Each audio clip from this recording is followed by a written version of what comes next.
একদিন এক দরিদ্র বৃদ্ধ লোক রাস্তায় রুটি বিক্রি করছিলেন। তার ঝুলিতে ছিল মাত্র 2টো রুটি।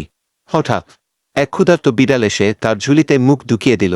লোকটি রাগ করল না, বরং মুটু হেসে বলল, যা বেচারা, এটা তোর রিজিক ছিল, আল্লাহর নামে খেয়ে নে। বিড়ালটি একটি রুটি টেনে নিয়ে চলে গেল, আর বৃদ্ধর হাতে রইল মাত্র একটি রুটি। ঠিক তখনই রাস্তা দিয়ে এক ধনী ব্যবসায়ী যাচ্ছিল। সে এই দৃশ্য দেখে থমকে দাঁড়াল।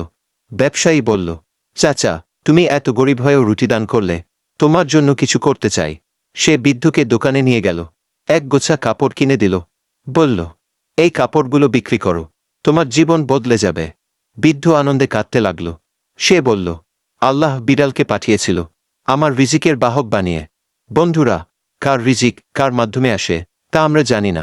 কখনো তা বিড়াল হয়ে আসে, কখনো ব্যবসায়ী হয়ে। তবে এটুকু জানি, রিজিক কমবে না দান করলে, বরং বাড়বে। আসুন আমরা তাকওয়া রাখি, আল্লাহর ওপর তাওয়াক্কুল করি। ভাইরাল করার নিয়তে নয়, বরং নসিহতের নিয়তে শেয়ার করুন। কমেন্টে লিখুন, রিজিক আল্লাহর হাতে।